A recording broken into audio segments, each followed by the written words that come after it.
E eis aí uma rápida e curta palavra que o Senhor me trouxe sobre esse período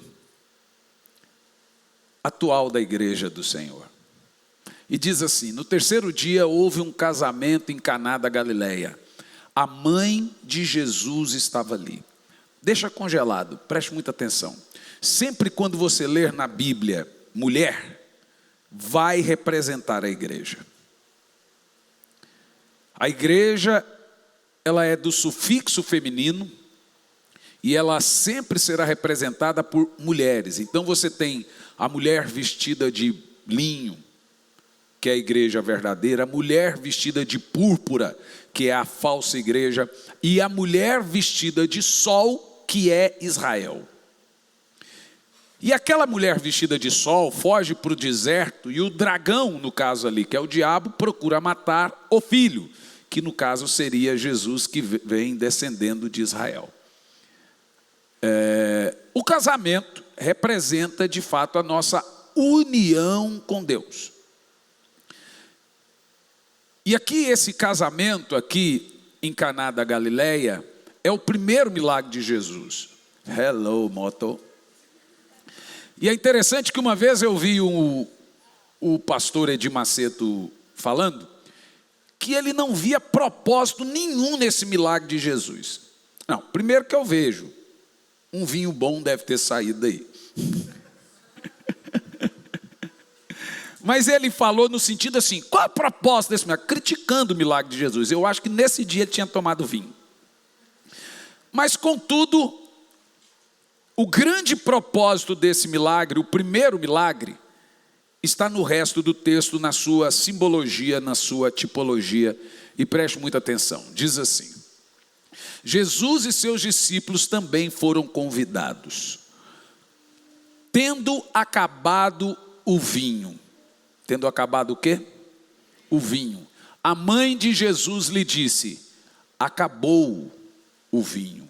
Eles não têm mais vinho. Meus amados irmãos, não há nada mais triste do que em muitos lugares o momento que nós estamos vivendo. O número de crentes desanimados, sem prazer em servir a Deus, sem prazer em buscar o Senhor, é muito grande.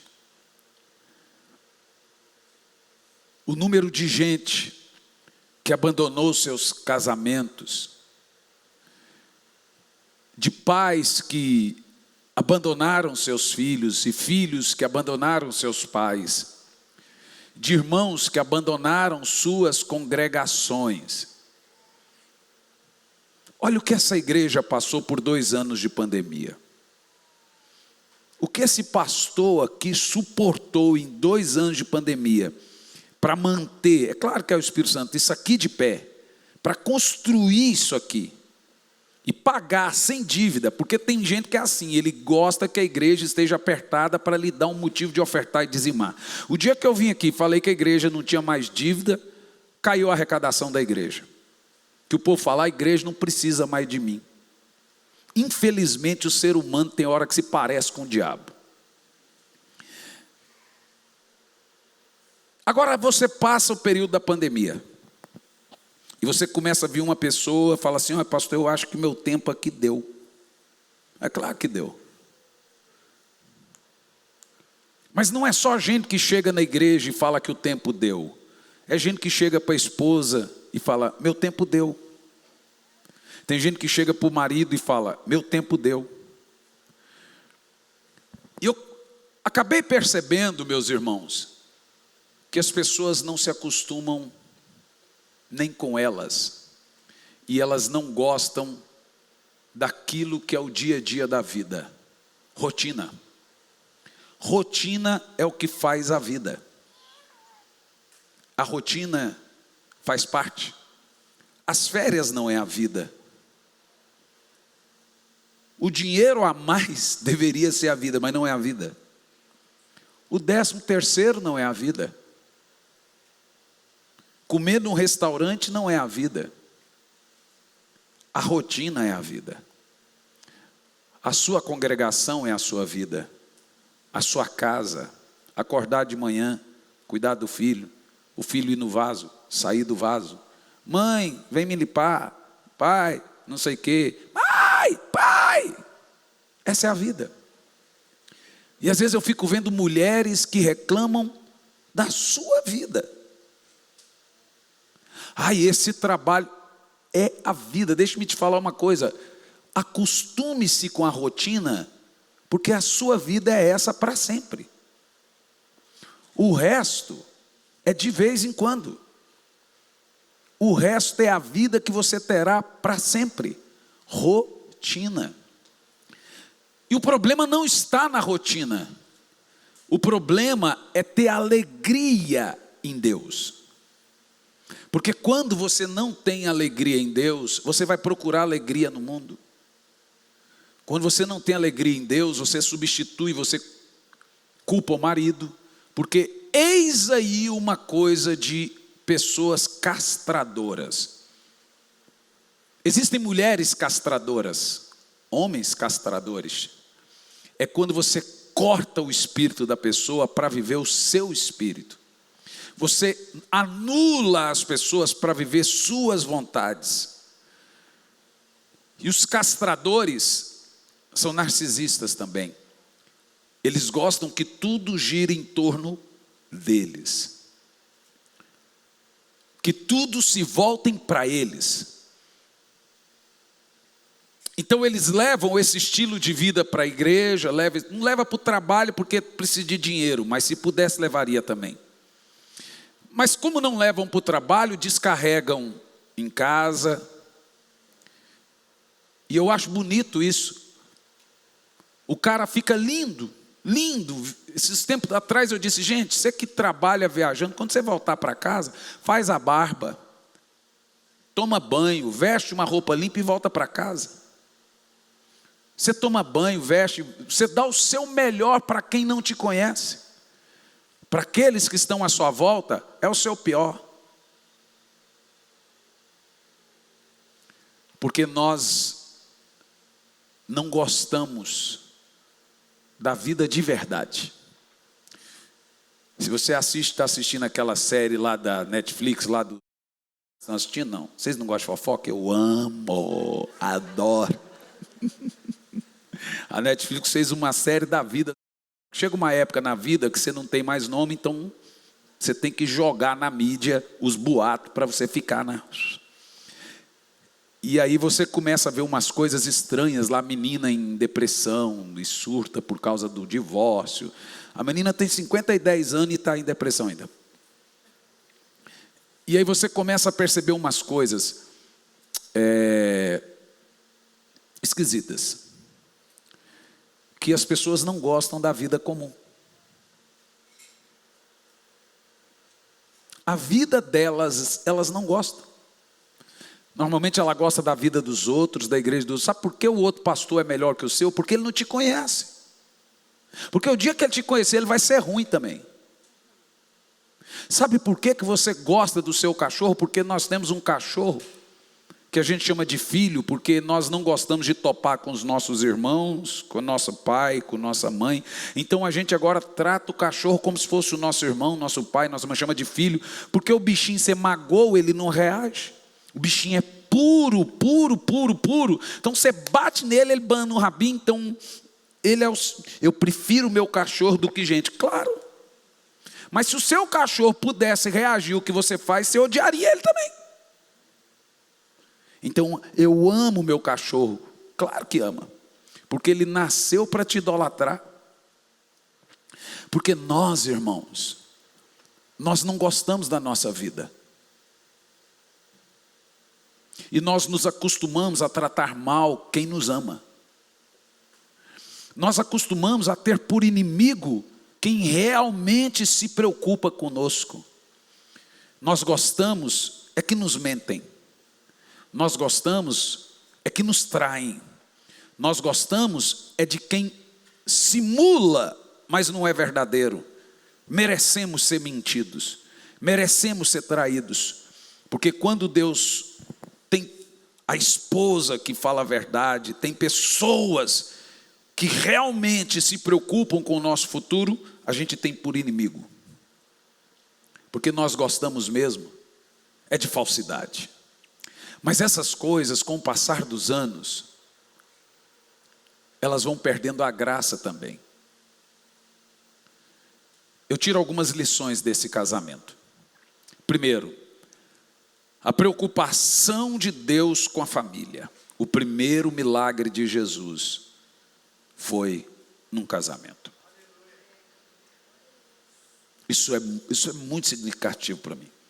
Isso é muito poderoso. Nós não somos uma igreja boa, nem perfeita, longe disso. Esses dias alguém me escreveu e falou que eu tinha abandonado a igreja. Eu falei, esse não entendeu nada ainda. Eu também perdi a paciência de explicar. Todos os pastores cresceram. Todos aqui cresceram ministerialmente. E se eu dependesse de gente assim, eu não levaria o evangelho onde eu estou indo. Mas tem gente que ainda teima não entender. Que assim seja. Porque tem gente que não muda, se acostuma. Contudo, nós precisamos entender que Deus não está preocupado com a sua vontade humana. Ele até dá uns mimos para a gente, mas primeiro vem o reino dele, irmão. O resto que se lasque. Essa é que é a verdade. Minha mulher é meu filho, meu carro, meu pastor, minha igreja, minha vontade, meu não sei o quê. O cara cresceu, mas ainda é mimado. Tudo gira em torno da sua vontade. Aí chega uma hora, começa a faltar alegria na vida dessa pessoa. Se tem uma coisa que existe no casamento, é a rotina. E tem gente que fala, a rotina tira a alegria da gente. Então tem gente que ele sempre tem que estar fazendo algo diferente, porque ele não sabe conviver com o normal. Pois pessoas normais são felizes com o normal. E eu aprendi uma coisa de Deus, uma lição que Deus tem me dado dia após dia. A vida de oração diária é a maior mortificação diária. Escute isso que é muito importante. Vocês estão falando, cala a boca, Gu. Branquelo do tio, está pregando com o tio. É igualzinho o Jean fazia. Deixa ele pregar, deixa ele pregar. Ele tem direito aqui mais que todo mundo, deixa ele pregar. Prega, filho, prega, tio, prega. Então veja, a oração é a maior mortificação que existe no mundo. Funciona mais ou menos assim. Se você orar todo dia, você vai melhorando todo dia. Se você não orar todo dia, você vai piorar. Todo mundo tende a piorar se não orar. 1, 2 dias sem orar, volta de novo àquela condição velha do coração. 1, 2 dias sem orar, volta de novo a mentira que sempre mentiu, volta de novo o fofoqueiro, volta de novo o orgulhoso, volta de novo o viciado em pornografia, volta de novo o adúltero, volta de novo o violento, porque nós temos para sempre que lutar contra isso. E a oração secreta e diária é que silencia e mata o Adão. Se você não ora, e você está muito tempo sem orar, você já não é mais carnal, você já está quase diabólico. Porque o ser humano é bem parecidinho com o diabo. Por isso que nós temos que ter uma vida de oração diária e secreta, para que todo dia você seja cada vez o quê? Melhor. Aquela pessoa que você odiava ser, pode voltar a ser, se você parar de orar. Os mesmos problemas voltam, as mesmas recaídas voltam, os mesmos pecados voltam, aquela pessoa horrível que você odiava, volta a ser se você parar de orar. E para mim isso representa muita coisa nessa história. Primeira delas, no texto, a mãe de Jesus chega para Jesus e disse: acabou o vinho. Irmãos, o vinho na Bíblia é diferente do óleo, os dois, o óleo, representam duas coisas. A Bíblia diz que você não pode pôr vinho novo antes era aqueles de barro, né? No odre velho, porque o odre arrebenta. O odre velho, que tem o barro fraco, se você põe um vinho novo, ele quebra. A Bíblia não diz que o óleo tem que ser novo, ela diz que o vinho tem que ser novo. O óleo é o mesmo. O óleo é um tipo da unção do Espírito. O óleo você preserva, o vinho você renova. Olha que coisa interessante, apesar do vinho velho ser o melhor, quase ninguém mantém o vinho velho. Porque as pessoas não gostam do simples, da rotina, da vida delas.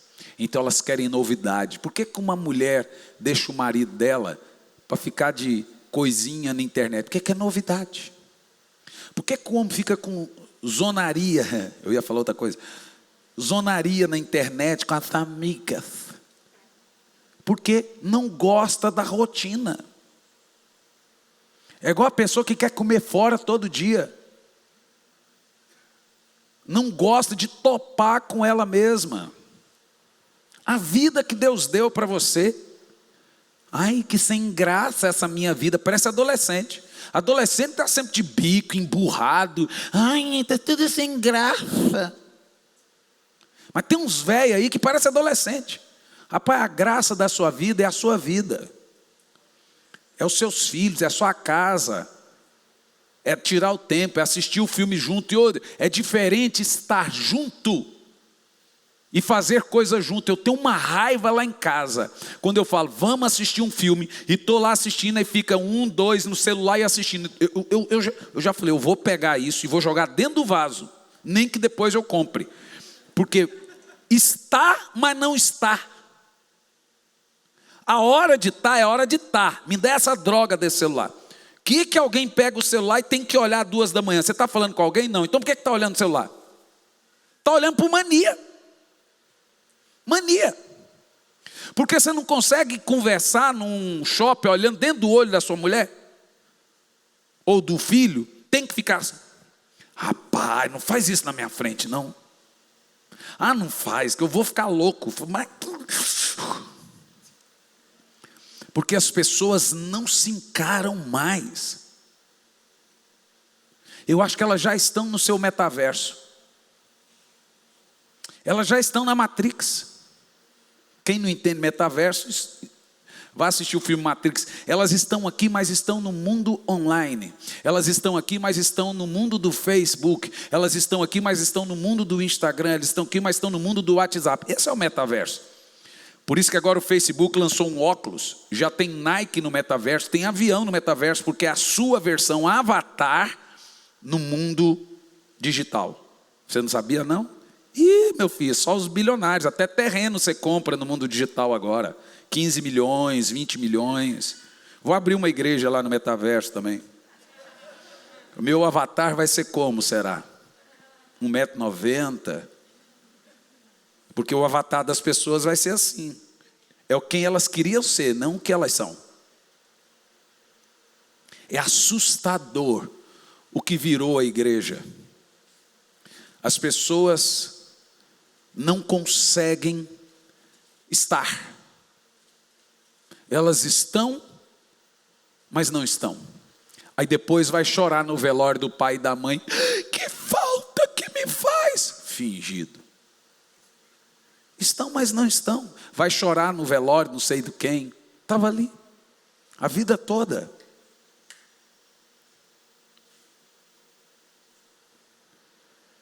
Sabe por quê?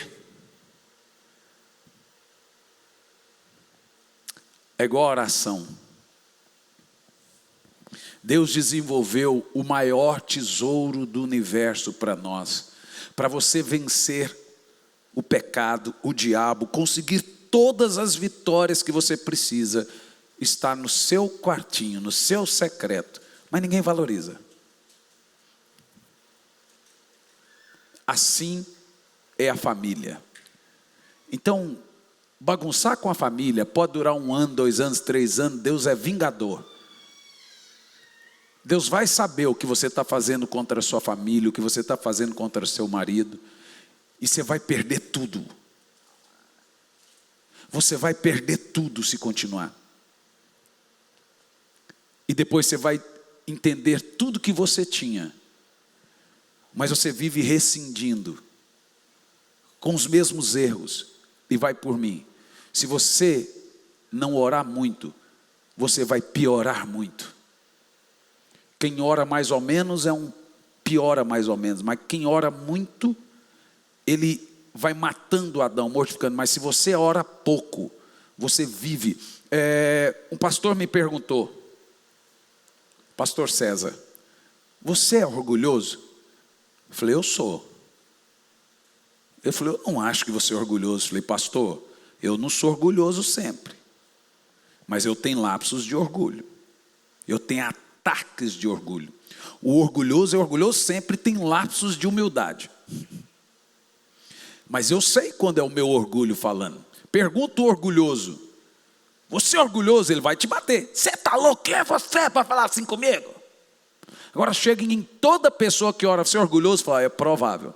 Cheguei no pastor aí e falei, pastor, o senhor é tão humilde. Ele, misericórdia, sou não.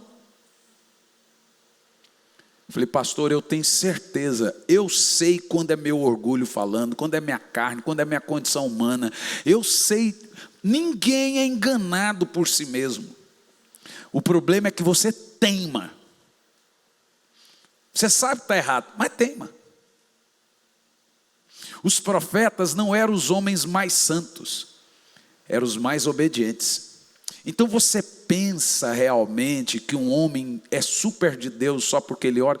Ele não ora para ser usado. Deus usa até mula que não ora. Ele ora para que quando ele for usado, ele não vire um demônio.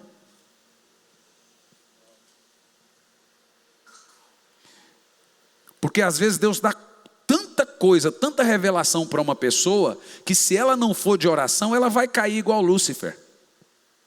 Porque usar, Deus usa até jumento. Mas se você não for de oração, Deus prefere você sem ser usado e ir para o céu. Então, às vezes você pensa assim, vou orar para Deus me usar. Então eu descobri que todos os meus depósitos de oração e jejum, Deus sempre me usou.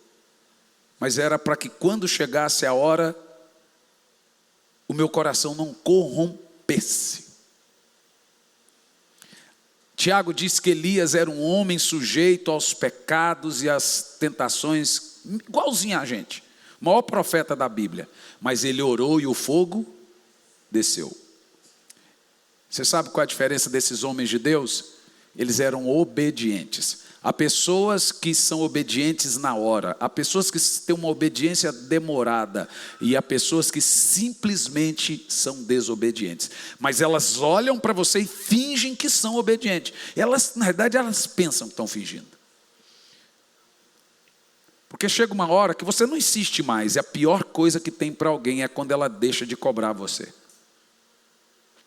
É como Deus, quando Deus não te cobra mais, é que falou, deixa ele fazer o que ele quer. É pior do que falar, ficar em cima, cobrando. Quando alguém se cala para você, é porque ele entendeu que não adianta mais falar. E Deus faz assim também. E sabe para quem Deus se cala? Para pessoas desobedientes, mas que fingem que são obedientes. Porque tem aquele que desobedece na hora, esse é o rebelde. Tem gente que é desobediente, mas não é rebelde. O rebelde é o que já empina a carroça.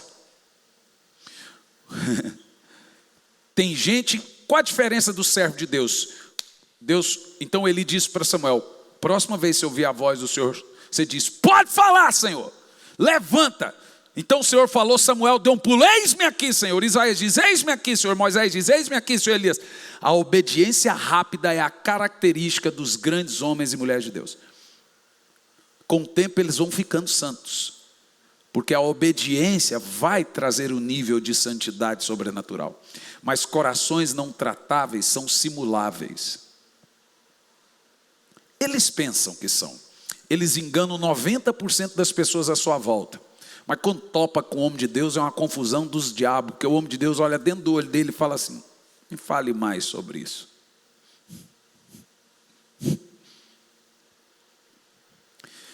E chega uma hora que você começa a conhecer tanto o coração das pessoas, que você começa a perceber para quem você deve direcionar e para quem resolve, para quem não resolve.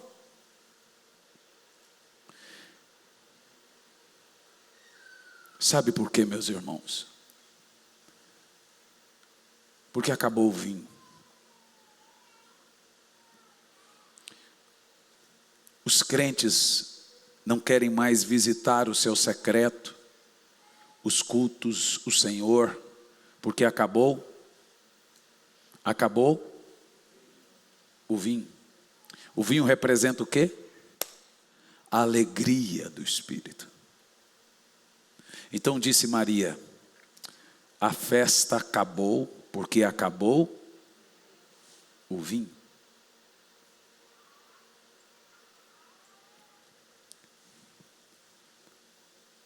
Por isso que o que eu mais ouço da boca dos crentes hoje é: minha filha está em depressão, meu filho está em depressão, minha casa. Não estou falando de situações hormonais, gente, tudo bem? Porque tem coisa que é saúde, é hormonal, tem que tratar. Mas tem coisa que realmente acabou. A rotina foi destruindo, os gritos, a amargura, foi, e perdeu, pronto.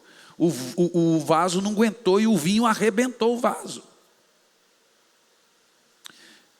Minha filha está se cortando, e etc, etc.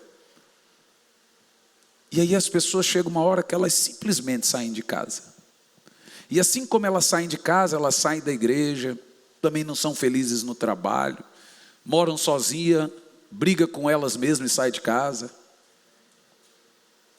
Se montar uma fábrica de chapéu, nasce todo mundo sem cabeça. O problema é você. Você não entendeu ainda que você tem que se humilhar e falar assim: olha, me perdoe, o problema sou eu. Eu preciso mudar. Porque a hora que o vinho acaba a festa. E aí é interessante que Paulo faz um paradoxo entre o vinho e o Espírito Santo. Primeiro ele diz: não vos embriagueis com vinho que leva a intrigas. Mas no mesmo texto ele diz: se embriague do Espírito. Eu percebi que o diabo é um simulacro. O povo de Israel nunca pediu. Deixa eu ver se meu relógio está certo. Eu tinha mudado. O povo de Israel nunca pediu um Deus. Um ídolo, desculpa. Eles pediram um Deus. Quando Moisés subiu, eles chegaram em Arão e falaram: Moisés não volta mais, Moisés morreu lá em cima. Então Arão, nos dê Deus. Arão não tinha. Sabe o que ele fez? Um ídolo. Porque você não dá o que você não tem. Por isso que os crentes não cantam como deveriam, porque eles não estão cheios de Jesus para cantar de forma tão cheia de Deus. Então é tudo da boca para fora. É uma fé mentirosa, um louvor mentiroso, um culto religioso, porque quando eu estou cheio de Jesus, irmão, olhos cheios de Jesus são lacrimejados. Não tem como falar de Jesus e não se emocionar, só se você não estiver cheio dele.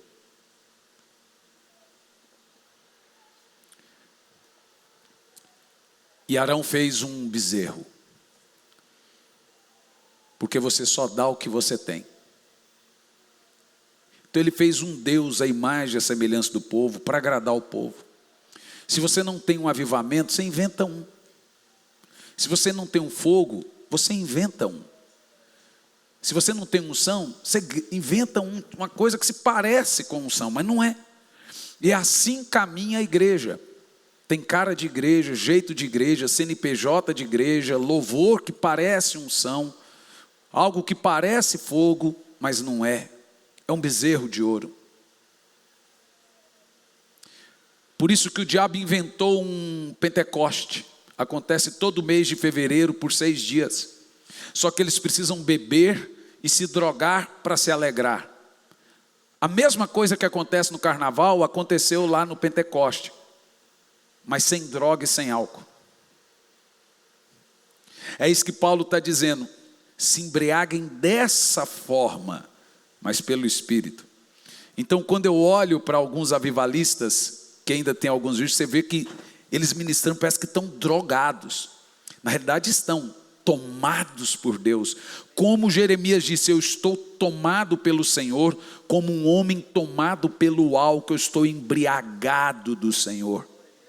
Como Ezequiel se sentia como embriagado, e a sensação é essa mesmo, que você está tão incontrolável, como se estivesse tomado pelo álcool.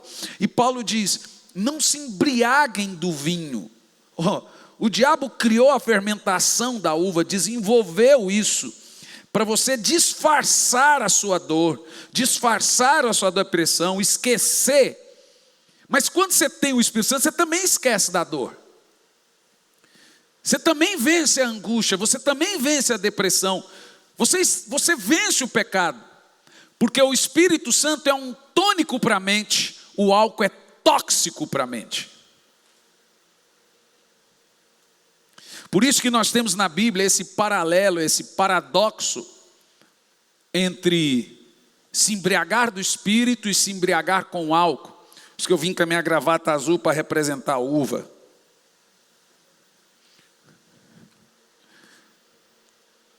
Uma das coisas que eu aprendi com Deus é que os homens cheios do Espírito Santo são cheios de alegria. Eles transbordam alegria. É tão tremendo. Porque esse é o vinho novo. Por isso que o vinho tem que ser novo. Porque a vida, o trabalho, a ansiedade, a depressão, a insônia, os problemas familiares, a falta de dinheiro, vai fazendo a gente perder a alegria. Aí vem o Espírito Santo e lhe dá um vinho novo, toma mais uma alegria. Por isso que Paulo diz, alegrai-vos sempre no Senhor. Outra vez digo, alegrai-vos. Porque Ele é o nosso vinho. Ele é o nosso vinho. Agora, eu vou concluir para vocês aqui, porque nesse mês aconteceu 2 coisas que me deixou, eu fiquei sem dormir, quer dizer, o que não é normal.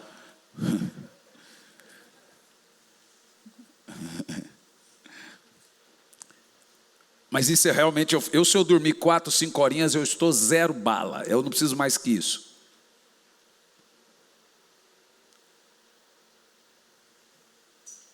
Mas aconteceu 2 coisas que eu gostaria de compartilhar com vocês. Já. Eu só estou conversando, gente. Eu ia falar disso. O meu Espírito Santo é fofoqueiro demais. Vinho novo. Por isso que no Pentecostes diziam que eles estavam.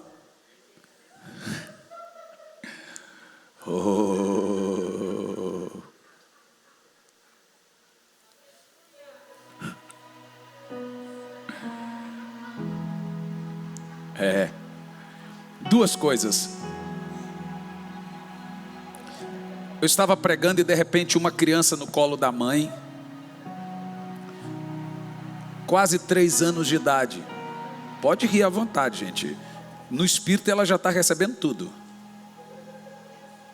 É assim. E a criança começou a orar em línguas, quase 3 anos de idade, orar, e a mãe chorando. Aquilo me deixou impactado, eu desci. Falei, isso não é normal. Bom, uma criança dormindo, começar a orar em línguas já não é normal.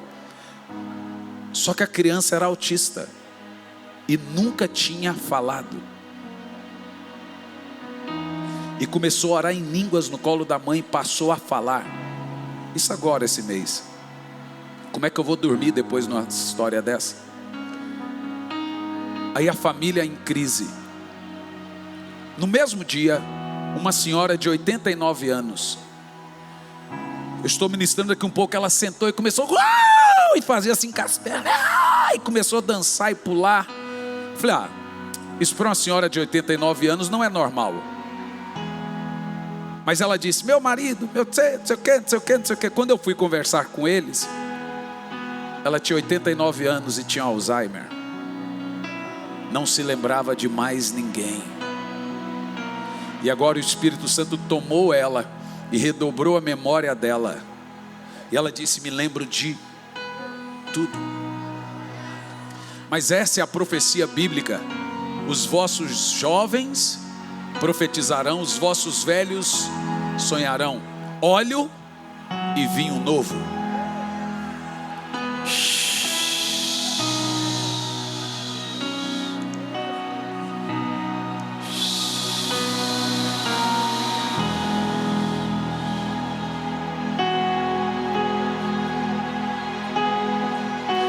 Tudo que você precisa é do vinho novo, para voltar a ter alegria no casamento, na obra de Deus, para cantar, voltar a cantar com alegria, voltar a fazer seus trabalhos. Vamos entrar o ano com vinho novo. Vamos.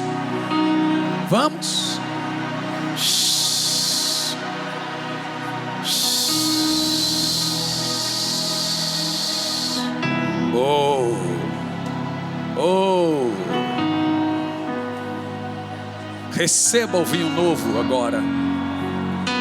Receba a alegria do Espírito e óleo do Espírito e vinho. Por que os jovens receberão o óleo? Porque o óleo confere unção, velocidade, capacidade. O vinho faz você sorrir e sonhar. Então agora, em Miami, Deus pegou todos os idosos e encheu eles de vinho novo. E todas as crianças foram cheias de unção. Exatamente a profecia de Joel.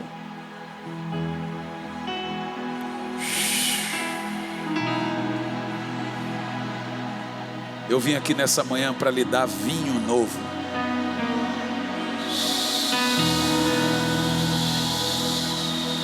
Eu vim aqui nessa manhã para lhe conferir óleo.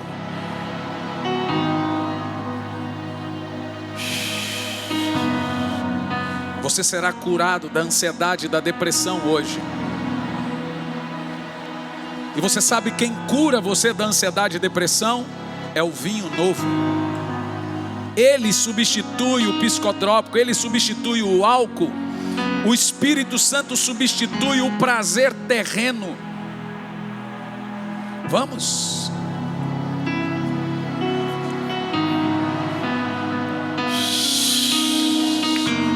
Sinto fluir